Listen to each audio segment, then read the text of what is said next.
Welcome to Restoring Hope, the podcast of the Missionaries of the Precious Blood, where we share stories of faith, mission, and spirituality of the precious blood at work in our world today. I'm your host, Patrick Higgins. Today, we're taking a spiritual journey to one of the most beloved pilgrimage sites connected to the precious blood community, the Sorrowful Mother Shrine in Bellevue, Ohio. For generations, pilgrims from across the country have come to the sacred place seeking healing, quiet reflection, and a deeper encounter with God through the intercession of the Sorrowful Mother. The shrine holds a special place in the history and spirituality of the precious blood tradition, offering a space where prayer, devotion, and hope come together. Our guest today is Marsha Danoff, Operations Director of the Shrine. Marsha helps guide the mission and ministry of this sacred place while welcoming thousands of pilgrims each year who come searching for peace, prayer, and renewal. Marsha joins us to talk about the history of the shrine, its deep connection to the spirituality of the precious blood, and why pilgrimage continues to be such a powerful experience for people of faith today. Marsha, welcome to Restoring Hope. Thank you very much, Patrick. Well, we're glad to hear you today, and we're anxious to get to talk about the shrine. I've been there twice, and it is, as I mentioned, a very powerful place for reflection and spiritual comfort. So let me ask you, Marsha. Let's just start out. Explain the name. The Sorrowful Mother Shrine. From that name, it doesn't sound like it would be a joyous place to visit, but it is. So can you explain the name a bit? It is a joyous place to visit. The shrine is dedicated to the Sorrowful Mother in memory. I mean, it's her son. And so when her son that died for us, all of us, and that's what the shrine is all about. It's through people come here to seek the intercession of the Blessed Mother or the Sorrowful Mother. And it's just a serene, peaceful place. The word sorrowful, I don't think, really is meant to describe the shrine, but rather to describe coming here and asking for the intervention of our Blessed Mother. Perfect. Okay. All right. That explains it. I think for many of our, maybe for some of our visitors who aren't familiar with it, the sorrowful, that term sorrowful refers to her sorrow over the crucifixion of her son, correct? Exactly. Yes. So the shrine has pretty deep historical roots. How did it begin and what inspired its founding? Well, we've been here for 175 years. Wow. And, it was settled with the German settlers around here, I think, were primarily part of the founding. Obviously, Father Brunner. And let's explain that to our listeners who may not be familiar with Father Brunner. So Father Brunner came here from, I believe, from Germany, and came this direction, and primarily came here because this area was settled by Germans. And he came here, and I believe he founded or opened a church, St. Gaspar, first, I believe. And then, kind of as a result of that, the shrine came about, so to speak. There was St. Gaspar, the church was over there. I understand that the Missionary, the Precious Blood Sisters were also on that property at one time. And there was a pathway. He wanted a shrine here to the Blessed Mother because of his mother's dedication. Father Brunner's mother had fond dedication to our Blessed Mother. And so he wanted a little shrine here, and I believe it was a very small, like, grotto shrine, and then obviously it developed over the years. There was a pathway through the woods from St. Gaspar's Parish to the shrine on this property. And then in 1850, the actual shrine chapel was built, and that chapel is still on this property today.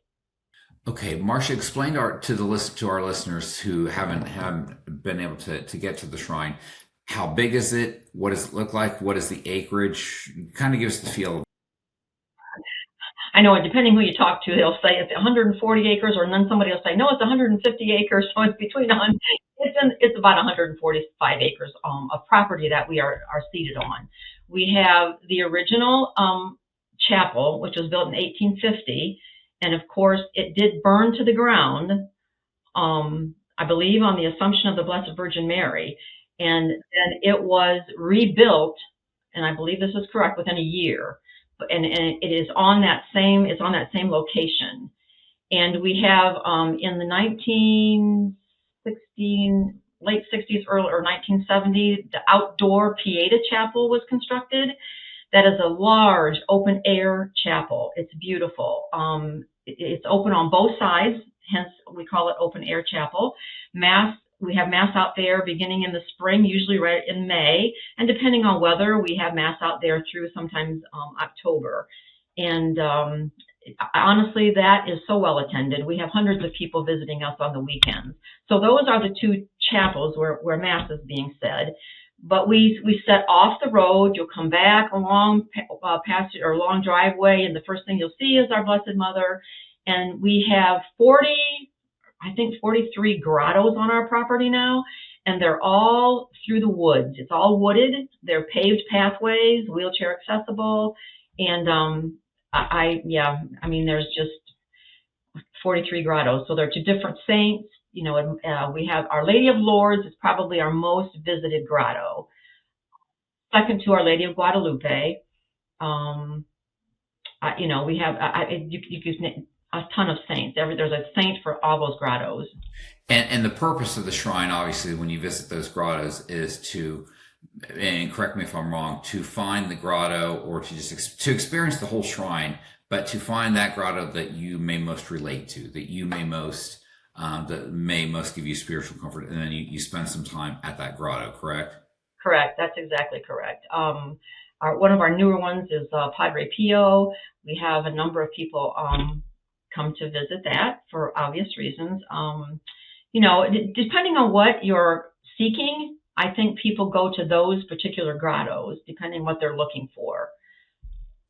Do you have any stories of what people experience when they visit? I mean, it's a place of prayer and healing, obviously, but what are some of the ways people experience that when they visit? There are so many stories, and I'm not going to use the word miracles because we can't. But I've had a number of individuals share with me some healings that they feel that they have received because they came to the shrine. I had a woman maybe a year ago that said that she moved here from a different state, and when she came to Ohio, she was just having horrible, horrible sinus conditions. And she said she'd been to a number of physicians and nothing really helped her. She said she started coming here, and after she'd been coming here for about a month, she said her sinuses are cleared up. They're gone. Now, can we attribute that to the shrine? I don't know, but she believes so. But I have people share stories like that with me all the time. A very young couple were here. A young guy and his girlfriend, and they came to visit the shrine because the girl's grandmother used to come to the shrine a lot. So they came and visited the shrine themselves as a pair, and the young man came to me and said, "You know what? I'm going to ask my girlfriend to marry me. I'd like to do it back at Our Lady of Lourdes." And, he said, I said, "Yes, you are more than welcome to do that." So, there's that. I had an optometrist that I actually see myself, and she found out that I was working here, and she said, "Oh, Marsha, I have a story to tell you."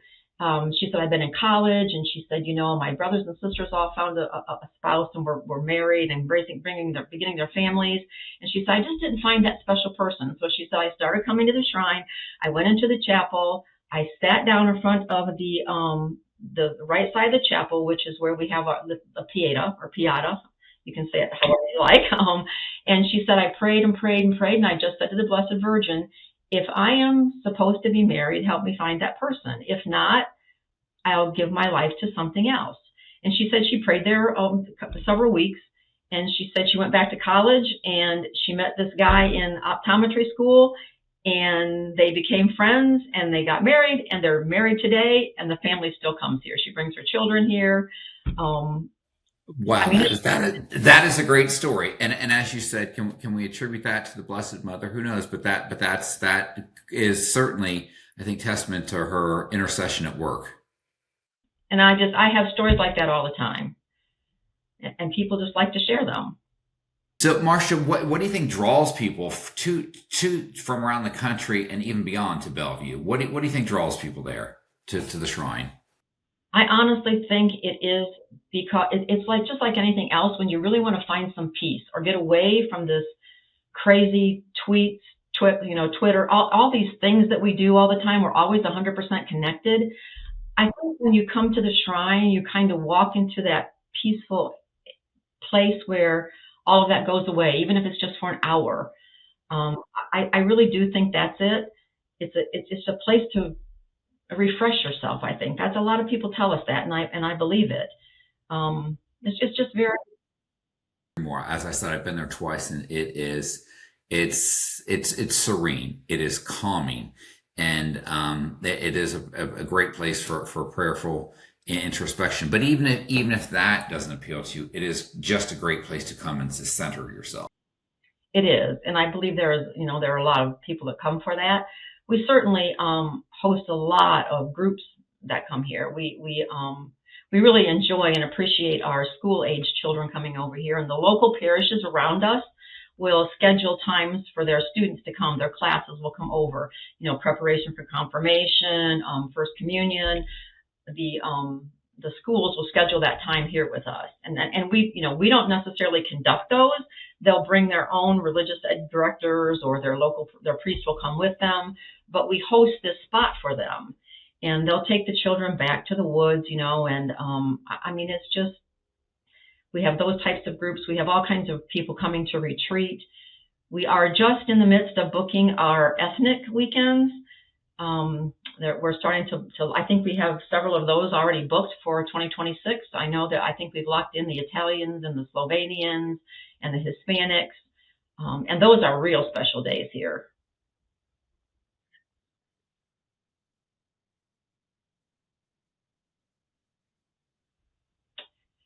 Well, I think that first of all, the Missionaries of the Precious Blood are all embracing. I mean, they reach out, they tell their stories, they open themselves for the people here, and they're here to minister to them. And I think that's another thing that our people really appreciate about the Missionaries of the Precious Blood. A lot of folks come over here because they feel this is a special place to confess. And I will tell you, our confessional lines are long every day, and we hear confessions every day. And people have said to me, I really like to come there to confession. Those priests are so good. They spend so much time with me. They talk to me. It's not like not like I usually go to confession. It's a conversation between myself and one of your priests, and they're always so open and always telling me that I'm forgiven, and that the Lord always will take us back. Absolutely, absolutely, and that again, central to the mission of the shrine, and central to the mission of Missionaries of the Precious Blood. Marsha, is there a more popular time of year that people come to the shrine, or it's open obviously around the clock, 24/7? Is there a more popular time that people come? Yes, obviously the spring and summer are our busiest times. Absolutely. The ethnic groups that come typically travel here by bus, and they schedule an entire day. But yes, spring and summer are our busiest times. After our 11 o'clock mass on Sundays, outside again. We'll have it, particularly that 11 o'clock mass. People will bring picnic lunches, and they'll just sit here with families and eat either under one of the pavilions or off to the one side of the chapel in the wooded area. By far and large. And there's someone, honestly, I think, Patrick, even when I leave the office every day, there are people coming in the parking lot, and they come in I think they like to come here for two reasons. They tell me they like to come to walk the woods, the areas, but they're not only so this isn't a place just to walk for exercise. It's a place for them to walk and reflect. This property is busy into the early evening hours. Okay. And as we've mentioned, and this probably bears repeating, the devotion to the seven sorrows of Mary is central to the shrine. Do you think? Can you explain that devotion and why you think it resonates with so many people? Well, I think they can relate to her seven sorrows, and I think most Most frequently, people will say, when I think I am down and out or I'm suffering and I'm hurting, if I think of the Blessed Mother and all the seven sorrows that she went through, and particularly watching her son die for us on the cross, it kind of brings them full center and kind of grounds them. And I might be suffering through this, but look what our Blessed Mother suffered. So And yes, and look what she endured and survived. Absolutely. Yeah. I would think that that would give a lot of people hope and inspiration. I think so, and I just think that there's a way. I mean, people are finding peace here. They, our daily masses are. We have daily mass 11 o'clock every day, and that chapel, for a daily mass, you wouldn't think so, but our chapel is pretty full. People just find that, I don't know how to describe it.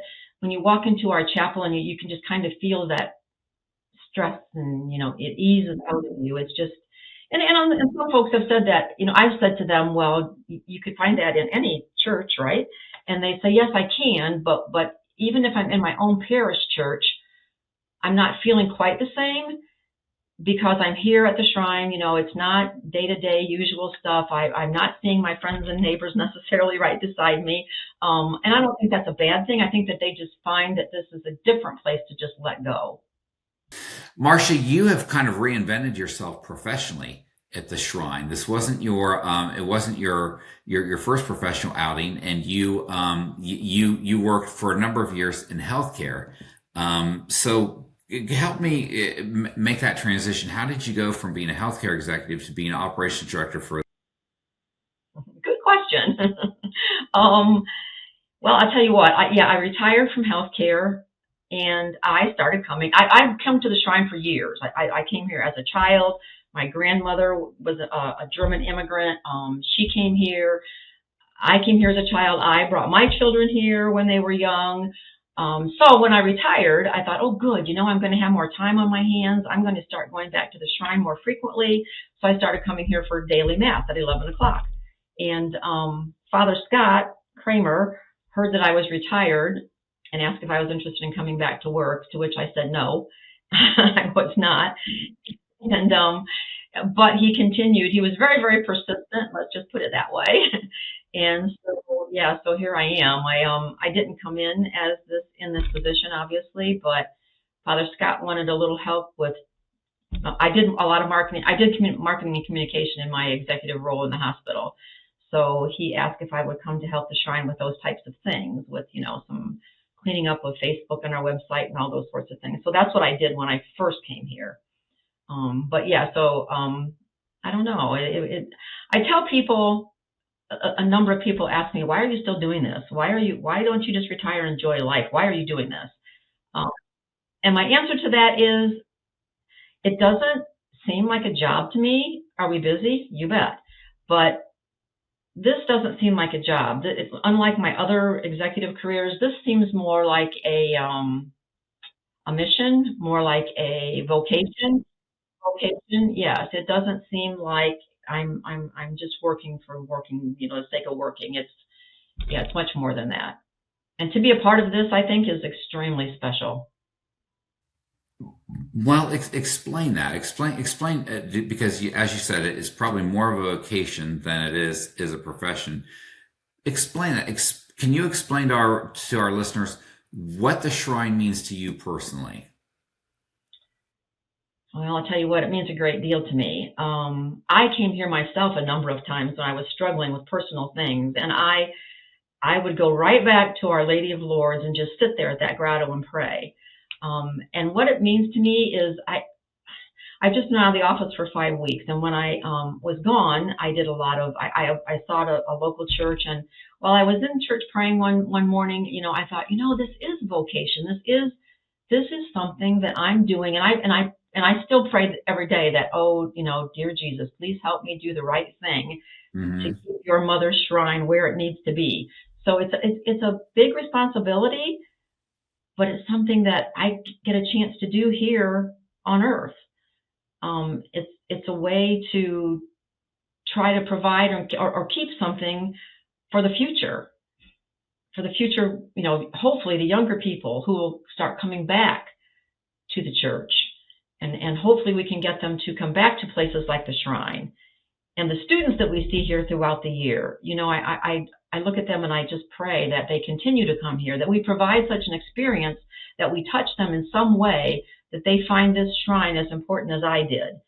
And, and throughout my lifetime, it wasn't always the same. It was, hot, cold, hot, cold. I mean, when I was really busy doing one thing or another or raising my children, but I still brought my children here. And I still saw this as the place to come when I was trying to seek guidance or help making a decision. So I hope the shrine can provide that for all those people who come here. And the people that visit this shrine and come and talk to us, there is a love for this place, like it's just unbelievable how people feel when they're here. And they share that with us. So, Marsha, what would you say to someone who has never made a pilgrimage to the shrine but might be considering doing so? I just had that conversation just a few weeks with someone. And, okay. And they said, well, but why would I come there, Marsha? And I said, I can't even explain that to you. You just really need to come to the shrine. You'll not regret it. You will not forget it. And if you're looking for a place to unwind, let go, do some soul searching, this is the place for you. And it's something you need to experience. It's very, very hard to describe. But I always tell them that you will not regret a visit to the shrine. And typically they do not. Well, Marsha, okay. So looking ahead, what hopes do you have for the future of the shrine and its ministry? Well, first, that we continue to grow it, sustain it, obviously, but we have to find ways to grow it also. And you can imagine a property of this size, there's just something going on every day. We've got a number of initiatives. When I think it's been over a year ago now, we had to replace our very, very large stained glass window in our outdoor chapel. There's something on the grounds that needs our attention all the time. So, that's a focus that, as much as I want to only be focused on what we can do to bring more more spirituality here, I also have to focus on those things that will maintain this place. But I also am very excited about the Missionaries of the Precious Blood that we have here. We are beginning to offer some amazing monthly retreats. Father Patrick Gagnon is offering those, and we are packing people in. In fact, we're having to turn people away. We're getting so many people there. And so I think that is another good thing for the shrine, because we're exposing more and more people to the shrine who haven't been here before. And we try to ask people when they register, have you been to the shrine before? And we've noticed that a number of them said, no, I've not, but I know that these retreats, I've heard great things about these retreats. So that is a way I think we're expanding or growing and developing and enriching what people experience when they're here. Okay, great. Marsha, where can we find out more about the Sorrowful Mother Shrine? On our website, obviously, at sorrowfulmothershrine.org.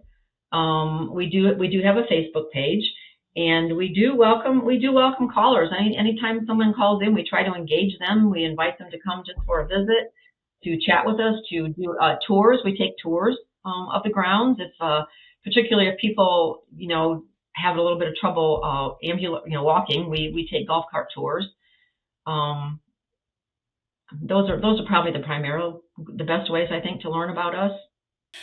Marsha, thank you for sharing the story and mission of the Sorrowful Mother Shrine with us today. It's inspiring to hear how this sacred place continues to welcome pilgrims who are searching for prayer, healing, and hope. Places like the shrine remind us that even in the midst of life struggles, God meets us in quiet moments of prayer, in the intercession of the Sorrowful Mother, and in the enduring spirituality of the Precious Blood. Thanks to all of you for listening to Restoring Hope, the podcast of the Missionaries of the Precious Blood. If you enjoyed this conversation, be sure to share this episode and join us again as we continue to tell stories of faith, service, and hope rooted in the spirituality of the Precious Blood. Visit Missionaries of the Precious Blood at preciousbloodus.org and on Facebook, LinkedIn, and Instagram. Until next time, may you always find hope in Christ's redeeming love.